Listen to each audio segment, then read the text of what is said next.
श्री यमुना जी के दिव्य स्वरूपों का पान करने आए मेरे सभी आत्मीजनों, आज अपने इस सत्संग सत्र का अंतिम दिवस। और हमेशा मैं कहता हूं एक वस्तु, ये अपना आयोजन सुंदर रूप से विराम की ओर जा रहा है, उसका आनंद भी है, लेकिन कल से आप सबके संग भगवत गुणगान नहीं हो पाएगा, उसका कुछ केदनी मन में है। किसी ने कहा है ना, किसी शायर ने खूब कहा है कि मंजिल पे पहुंचने की खुशी है मगर, मंजिल पे पहुंचने की खुशी है मगर खत्म हो जाए सफर, ऐसा भी हमने कब चाहा था। और आज ये अष्टछाप कीर्तनकारों के द्वारा गाए गए श्री यमुना जी के स्वरूपों का वर्णन, और कहते हैं ये कीर्तनियां कौन है? कहते हैं ना, कीर यानी शुकदेव और कीर तनया। जैसे यमुना जी को कहते हैं ना भानु तनया, वैसे ही कीर तनया यानी शुकदेव जी की परंपरा को बढ़ाने वाले। कहते हैं जब परीक्षित शुकदेव जी के सामने बैठ के भगवान की लीलाओं का श्रवण कर रहे थे, और जहां वर्णन रास की लीला का किया और परीक्षित को संदेह हो गया, शुकदेव जी ने कहा इसका अधिकार मात्र यहां तक का ही है। रास तक का वर्णन किया, लेकिन उसके बाद की जो रसरूप लीलाएं हैं उनका वर्णन नहीं किया, उन लीलाओं को गुप्त रख लिया।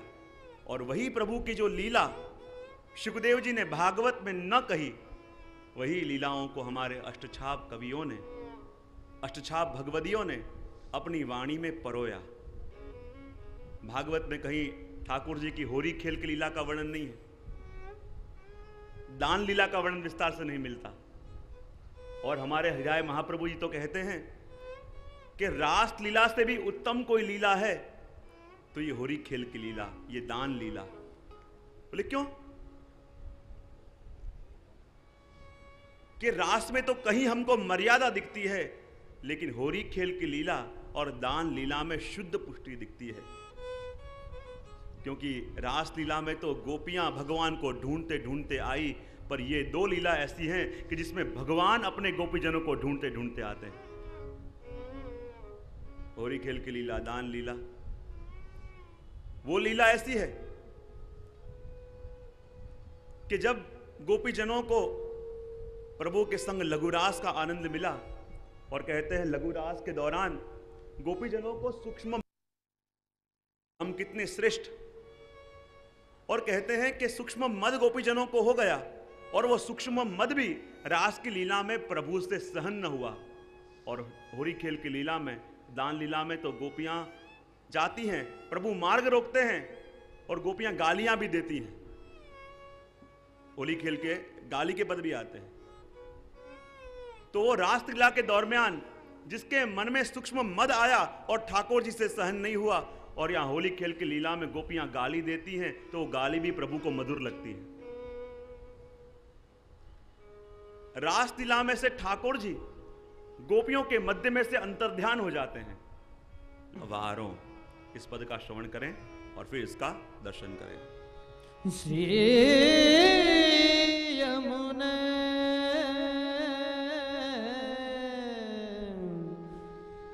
श्री यमुने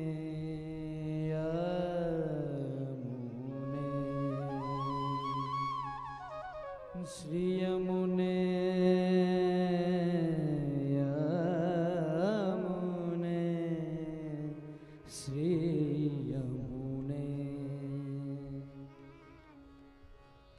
श्री यमुने पर तन मन धन प्राण वारो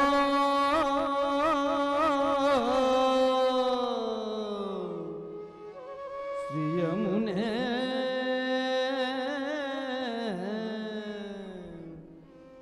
पर तन मन धन प्राण वारो प्राण वारो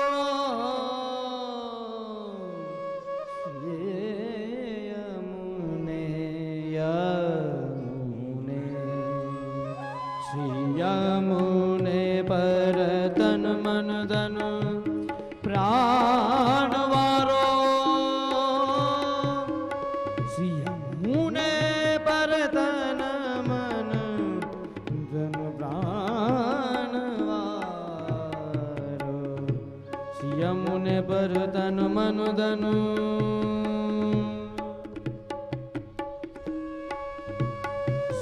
यमुने पर तन मन धन प्राण वारो श्री यमुने पर तन मन धन प्राण वारो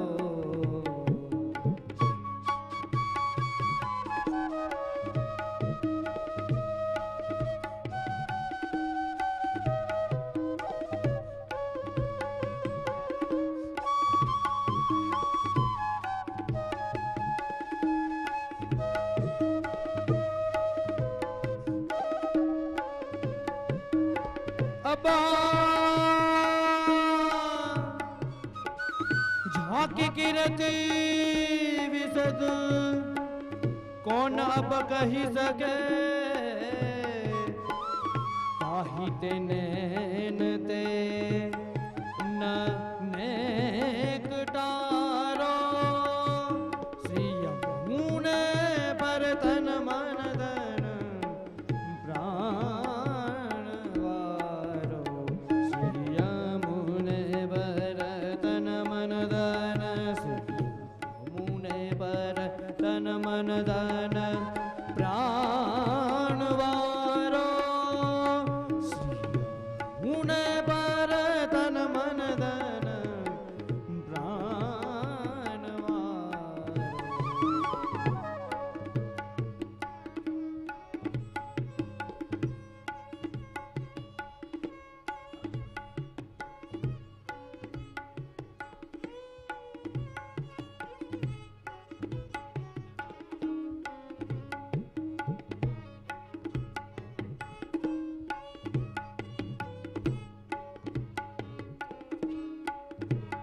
श्री यमुने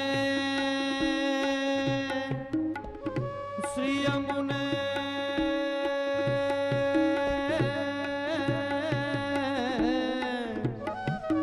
श्री यमुने श्री यमुने चरण कमल इनके चिंतित रहो निसदिना नाम मुख के उचारो अब कुंभदास कहे लाल गिरिधरन मुखा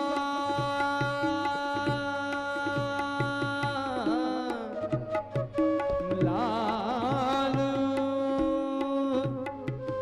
लाल गिरिधरन मुख लाल गिरिधरन मुख मुख लाल गिरिधरन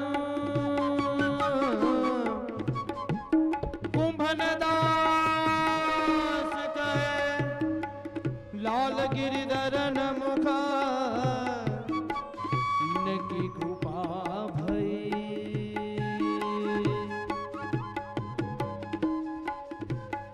इनके कृपा भई इनके कृपा भई तब निवारो श्री यमुने पर तन मन धन प्राण वारो श्री यमुने पर तन मन धन प्राण वारो श्री यमुने पर तन मन धन प्राण वारो प्राण वारो प्राण वारो श्याम सुंदर श्री हमने महारानी जी की जय। कुमंदा कुमनदास 27वां पद गाते गाते कहते हैं, श्री यमुने पर तन मन धन प्राण वारो, जाकी कीर्ति बिसद कौन अब कही सके, ताही नैनन ते न नेक टारो, श्री यमुने पर तन मन धन प्राण वारो। यमुना जी सामने खड़ी हैं। कुमनदास विचार करने लगे, जब कोई अपना प्रिय आता है, जब प्रभु सामने आते हैं तो प्रभु को कुछ भेंट भी तो देते हैं, और जब यमुना जी मेरे सामने खड़ी हैं तो यमुना जी को मैं भेंट क्या दे सकूं? जिस दिन मैंने ब्रह्म संबंध लिया मेरा तो कुछ रहा नहीं है, और इस देह से न इस मन से न इस धन से ऐसा कुछ काम हुआ है कि जो प्रभु को समर्पित हो सके। मैं प्रभु को समर्पित करना चाहूं तो कैसे करूं, क्योंकि पूरा जीवन ये देह को मैंने व्यर्थ कामों में बेकार कर दिया। ये हाथ जो प्रभु की सेवा के लिए थे, ये हाथों से ऐसे कार्य किए कि जो प्रभु को प्रिय न थे। ये जिह्वा जो प्रभु के गुणगान के लिए थी, लेकिन ये जिह्वा का उपयोग मैंने मात्र पूरा जीवन ये दो कार्य करने के लिए किया, एक तो आत्म प्रशंसा और पर निंदा। जो गुणगान प्रभु के लिए करने के लिए आई थी, जो जिह्वा मुझे भगवान ने अपने गुणगान के लिए दी, सारा जीवन व्यर्थ बातों का उच्चार इस जिह्वा से किया। या तो अपनी प्रशंसा करी या औरों की निंदा करी। और जिस जिह्वा के अंदर ये दो दोष आ गए हों, उस जिह्वा से मैं आपका गुणगान कैसे कर सकूं? ये देह जिसका विनियोग मात्र अपने पेट के भरण पोषण के लिए हुआ, न आपकी कभी सेवा की, न आपकी कभी स्तुति करी, ये देह आपके योग्य नहीं है। मैं इसका अर्पण आपको कैसे करूं?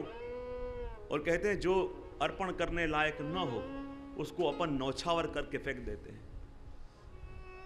तो कहते हैं यमुना जी, न तो ये देह आपको अर्पण करने लायक है, न ये मन आपके अर्पण करने लायक है, क्योंकि इस मन ने न तो कभी ऐसे विचार किए कि जिससे आपका गुणगान हो, न ऐसी कोई इच्छा उसके मन में जागी कि आपकी चरितों का गान करे। इसलिए हे यमुना जी, एक ही विनती मेरी स्वीकार करिए कि आज मेरा मन कहता है कि आज मेरा तन, आज मेरा मन और आज मेरा धन, तीनों मानो आपके ऊपर से नौछावर करके फेंक दूं। क्योंकि जिसमें आपका स्मरण न हो, जब आपके स्वरूप का ऐसा ज्ञान देखा, जब आपके स्वरूप का ऐसा प्रभाव देखा, और जिस देह का विनियोग आप में अभी तक नहीं हुआ, जिस मन का विनियोग आपके स्वरूप में नहीं हुआ, और जिस धन का वियोग आपके स्वरूप में नहीं हुआ, वो तीनों वस्तुएं मुझे व्यर्थ लग रही हैं। ऐसी कृपा जिस यमुना जी की, ऐसा महात्मा जिस यमुना जी का, और जिस तत्व का विनियोग आपके स्वरूप में न हुआ, उसकी मेरे मन में आज कोई कीमत नहीं। क्योंकि आप कैसे हैं? जाकी कीर्ति बिशद कौन अब कही सके। जिसकी कीर्ति ऐसी बिशद है। कल अपन ने देखा कि कैसे वेणु जी के ऊपर ठाकुर जी ने कृपा करी, यमुना जी ने, और यमुना जी ने ऐसी कृपा करी कि ठाकुर जी का नित्य सानिध्य उनको मिल गया। और कहते हैं ना, पुलिंदिनी जी यानी जो भिलनी स्त्रियां थी, उनके ऊपर यमुना जी ने कैसी कृपा करी कि जब ठाकुर जी स्वामी जी के निकुंज में पधारते, और जब स्वामी जी कभी आपका चरणारविंद अपने मस्तक पे लगाते, कभी हृदय में धराते, तो आपने मस्तक में एवं हृदय में धारण किया हुआ वो कुमकुम, वो चंदन आपके चरणों में चिपक जाता।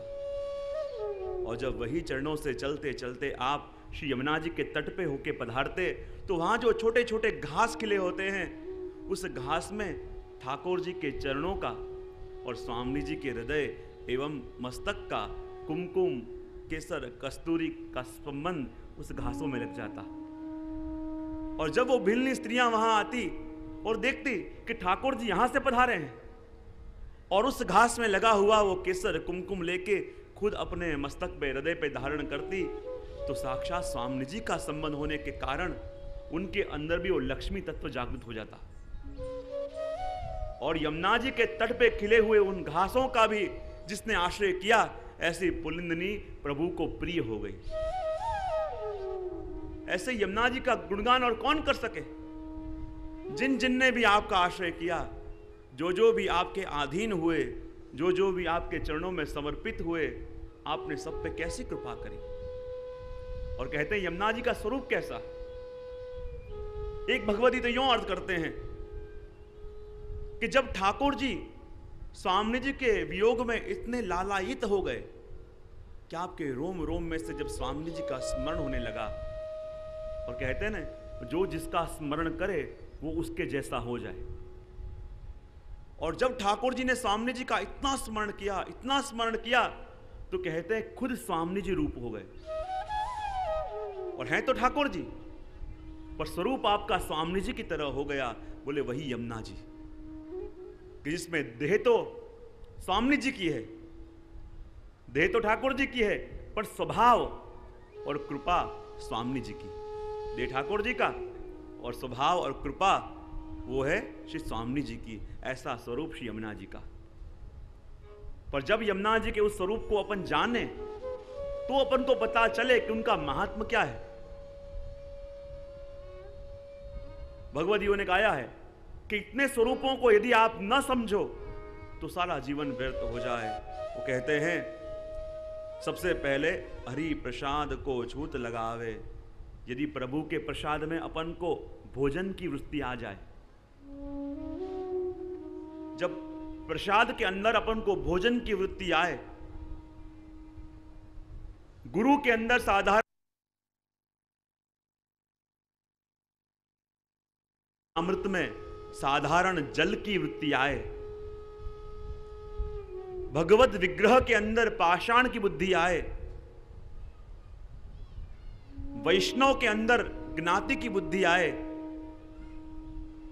प्रभु के अंदर साधारण बुद्धि आए, बिन श्रद्धा के किसी को बात कहे तो समझ लो कि सारी वस्तु व्यर्थ हो गई। सबसे पहले कहा कि यदि प्रभु के प्रसाद में ये भगवत अदरामृत है, ये दृष्टि चली जाए, लेकिन मात्र उदर भरण और मात्र स्वाद की वृत्ति आ जाए, जो वस्तु ठाकुर जी ने आरोग्य हो और उसके अंदर अपन को दोष दिखे, इसमें ये बुराई है, इसमें वो बुराई है, कम क्यों दिया हमको, ये क्यों हुआ, यदि ये वृत्ति उसके अंदर आ जाए तो प्रसाद उसको फल नहीं देता। यदि गुरु के अंदर अपन को साधारण मनुष्य की बुद्धि आए तो भी अपन को फल चला जाए। ठाकुर जी के स्वरूप में यदि पाषाण की बुद्धि आए तो समझ लो फल गया। और कई बार मैं वैष्णव के जाता हूं तो परीक्षा करने को पूछता भी हूं कि आपके वहां कौन से स्वरूप विराजते हैं। और कई बार लोग कहते हैं हमारे वहां चित्र जी विराजते हैं, कई बार कहते हैं हमारे वहां वस्त्र जी विराजते हैं, कई बार कहते हैं हमारे वहां हस्ताक्षर विराजते हैं। तो देखना, भगवान ने गीता में ये प्रण लिया है कि ये यथा मां प्रबद्धन्ते ताम सदैव भजाम में हम, कि जो मेरा भक्त मुझे जैसे करके भजेगा मैं उसे बिल्कुल वैसा फल दूंगा।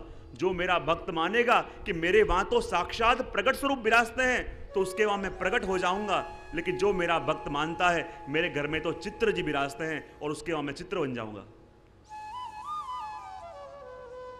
और चित्र कभी अरोकते हैं, चित्र कभी बोलते हैं, चित्र कभी आज्ञा करते हैं। भगवान ने तो ये प्रण लिया कि जो मेरा भक्त जैसी भावना मेरे में रखेगा मैं उसको ऐसा फल दूंगा। इसलिए आपने वहां ठाकुर जी के आगे कहते हैं कि ठाकुर जी के आगे कभी भी पुष्टि मार्ग में स्वानुभाव की विनती नहीं करनी। ठाकुर जी के आगे कभी भी स्वानुभाव की विनती नहीं करनी, क्योंकि जब जब भी आप ठाकुर जी के आगे स्वानुभाव की विनती करते हो उसका मतलब ये कि जो स्वरूप आपकी सेवा ले रहा है उस स्वरूप को आप प्रकट स्वरूप नहीं मानते, प्रकट स्वरूप नहीं मानते। इसलिए तो स्वानुभाव की विनती करनी पड़ती है कि प्रभु हमको स्वानुभाव कराओ, प्रभु हमको आज्ञा कराओ। अरे जो स्वरूप आपकी सेवा ले रहे हैं, आपके हाथ से आरोग रहे हैं, आपके हाथ से झारी जी आरोग रहे हैं, वस्त्र धरा रहे हैं, क्या उनको आप प्रकट स्वरूप नहीं मानते? किसी को पूछना जाए कि सेवा क्यों करते हो, तो क्या सेवा करके हमें ठाकुर जी को प्राप्त करना है।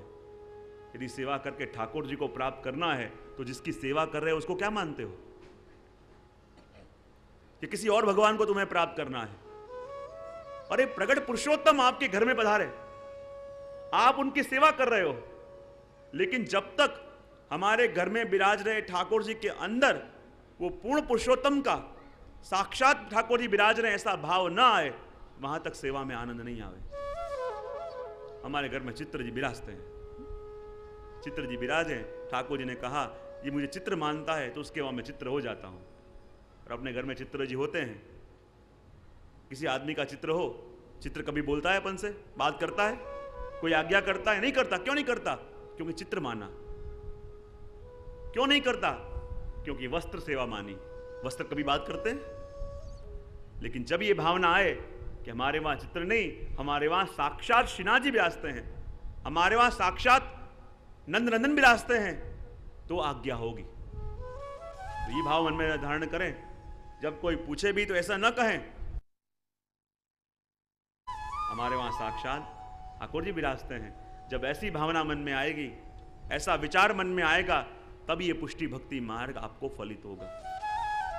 और देखना, कई लोग सेवा भी करते हैं, लेकिन क्या कहते हैं कि हम सेवा करने की इच्छा तो बहुत होती है, लेकिन सेवा करने बैठते हैं तो मन नहीं लगता। अब मन नहीं लगता और फिर भी सेवा करते हैं, तो सेवा फलित कैसे हो सकती है? यूं सोच के हम सेवा करते ही नहीं है।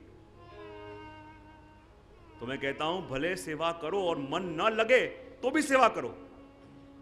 यदि आपको मन नहीं लग रहा, फिर भी की हुई सेवा कभी असफल नहीं होगी।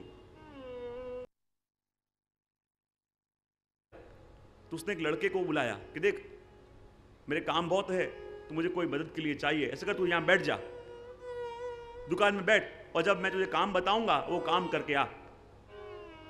अब उस सेठ जी ने कह दिया और लड़का दुकान में बैठ गया। पूरा दिन बैठा रहा, कुछ काम सेठ ने बताया नहीं, लेकिन जहां दुकान बंद करने का टाइम आया, लड़के ने कहा, सेठ जी मुझे आज का पगार दे दीजिए। बोले, मैंने तो तुझे कुछ काम बताया नहीं। बोले, काम नहीं बताया, बैठने को तो कहा ना, तो मेरा बैठना भी व्यर्थ नहीं जा सकता। अरे उस लौकिक सेठ ने कह दिया कि बैठ, और कहने पे बैठ गया, तो उसकी सेवा भी व्यर्थ नहीं गई। और जब आपको आपके गुरु ने कह दिया हो कि ठाकुर जी के सन्मुख बैठ, चाहे मन लगे कि ना लगे, पर गुरु ने कह दिया और आप बैठ गए, तो आपका बैठना कभी व्यर्थ नहीं जाता। भले मन लगे कि ना लगे, उसकी चिंता छोड़ो, मेरे गुरु ने आज्ञा करी है। भले मन लगे कि ना लगे, उसकी चिंता छोड़ो, गुरु ने जो आज्ञा करी है उस गुरु का पालन मैं कर रहा हूं, उस गुरु आज्ञा का पालन मैं कर रहा हूं। यो विचार करके भी बैठोगे तो आपका बैठना कभी व्यर्थ नहीं होगा, वो तुरंत फलित होगा, वो बैठना कभी बेकार नहीं जाएगा। इसलिए तो कहते हैं, कितनी वस्तु के अंदर यदि अपन को दोष दिखें, जमुना जी के जल में, जहारी जी के जल में, चरणामृत के जल में यदि साधारण जल की बुद्धि आ जाए तो भी दोष आ जाए। वैष्णव के अंदर हमको जाति का भेद दिखे तो भी दोष बुद्धि आ जाए, क्योंकि वैष्णव है उतना पर्याप्त। कहते हैं गोकुलनाथ जी जब अपरस में पधार रहे थे और किसी वैष्णव ने आके आपको छू लिया, खवास कहने लगा, अरे कृपानाथ आपकी अपरस छू गई, उसने आके आपको छू लिया। गोकुलनाथ जी ने उसको बुलाया, यहां बता तू कौन है? उसने कहा मैं वैष्णव हूं। फिर से पूछा तू कौन है? उसने कहा मैं वैष्णव हूं। तीसरी बार पूछा तो कौन है? उसने कहा मैं वैष्णव हूं। गोकुलनाथ जी ने कहा तू यदि वैष्णव है तो गोकुलनाथ जी अवश्य कहते मैं छू गया, लेकिन उस समय वो वैष्णवत्व के आवेश में था और वैष्णव से कोई कभी नहीं छूता। और जब ये दिव्य भावना, ये दिव्यता हमारी दृष्टि में आती है, तब वास्तव में ये भक्ति मार्ग अपन को फलित होता है। सबसे पहले महात्मा जानो, और महात्मा ज्ञान कब होता है कि जब जिस स्वरूप के आगे अपन तन मन धन प्राण वारो अपने सर्वस्व का अर्पण करते हैं, तब वो स्वरूप अपना निज स्वरूप अपने आगे प्रकट करे। इसलिए तो कहा, श्री यमुने पर तन मन धन प्राण वारो, जिनकी कीर्ति विशद कौन अब कही सके, ताही नैनन ते न नेक तारो। ऐसी यमुना जी कि जिनकी कीर्ति का बखान करते करते तो ब्रह्मा विष्णु महेश थक जाते हैं, और ऐसे ही यमुना जी हम वैष्णवों को सुलभ हो गए हैं। तो कुमनदास जी कहते हैं वैष्णव और कुछ ना हो सके कोई बात नहीं, अपने नैनों से यमुना जी को एक क्षण के लिए भी मत टालो, क्योंकि यदि नैनों में यमुना जी रहेंगे तो नैन तो यमुना जी को देखते रहेंगे, लेकिन हमारा मन शाम से जुड़ जाएगा।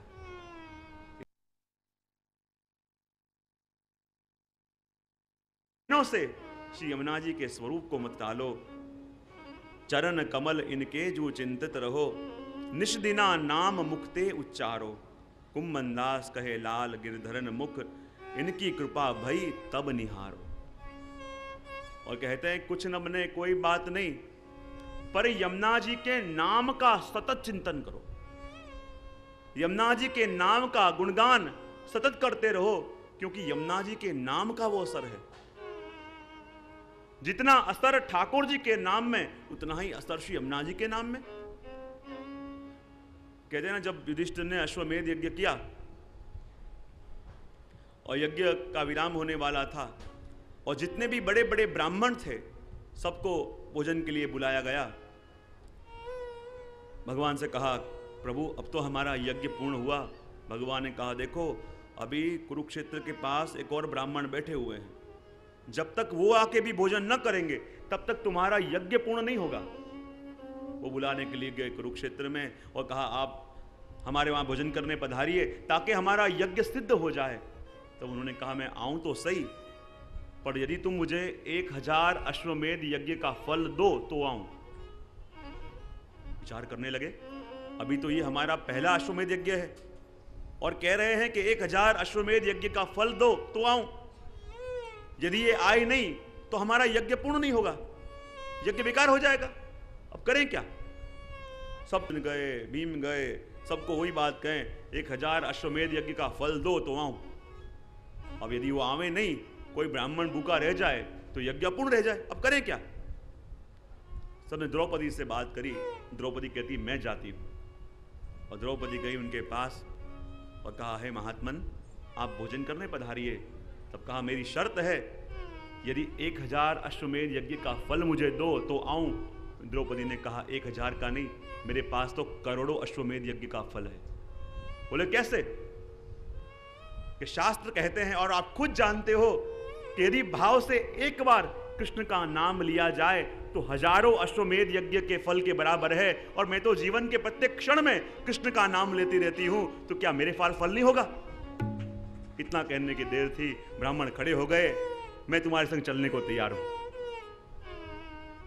एक बार भी जिनका प्रेम से नाम लिया जाए और हजारों अश्वमेध यज्ञ का फल मिलता है, तो जिनका नाम 24 घंटे अपन रटते रहें, 24 घंटे अपन लेते रहें, तो उसका गुणगान तो और कौन कर सकता है?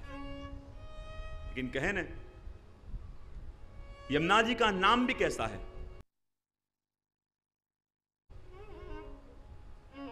जब यमुना जी का नाम कोई भक्त प्रेम से लेता है तो उसी क्षण यमुना जी के मुख में से उस भक्त का नाम का उच्चार होता है।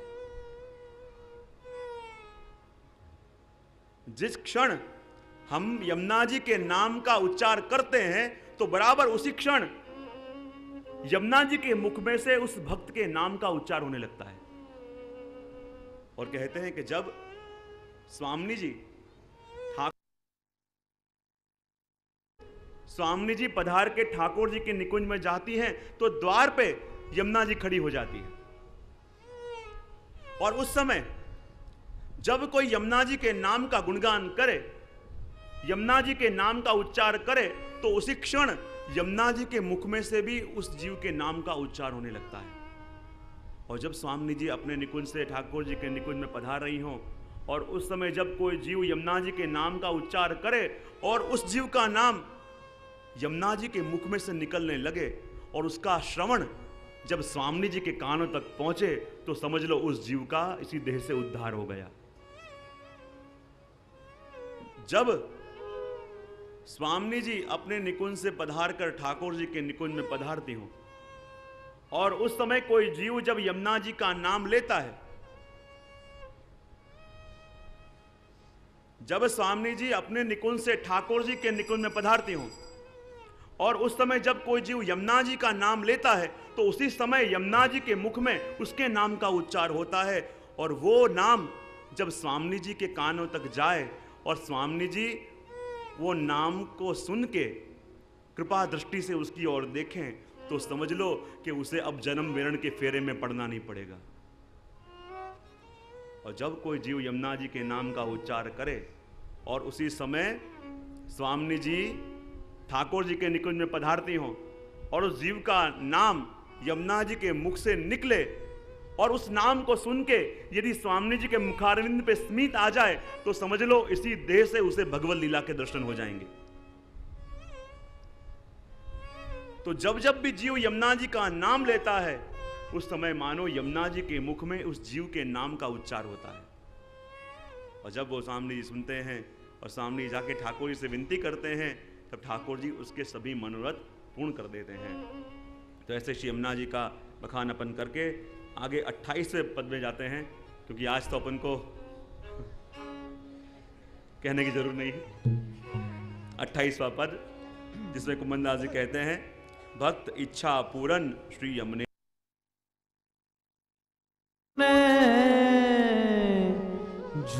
करता भक्त इच्छा पूरन से यमुने जो करता, भक्त इच्छा पूरन से यमुने जो करता, भक्त इच्छा पूरन से यमुने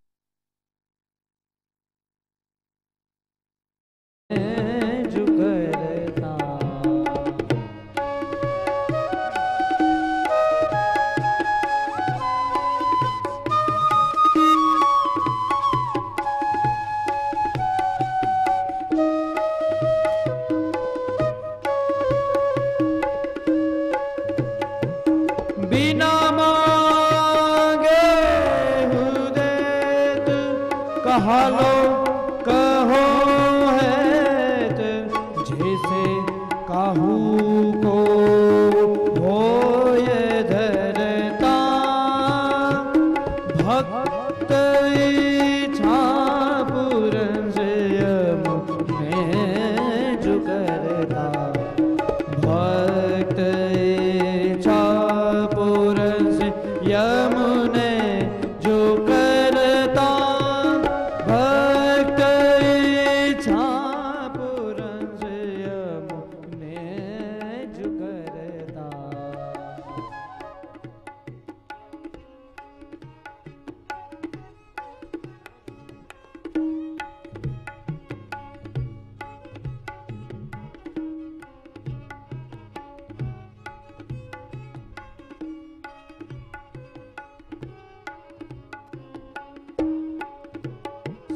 यमुने पुलिन रास ब्रज बदोलिए पास, मंद मंद हास कर मन जो हरता,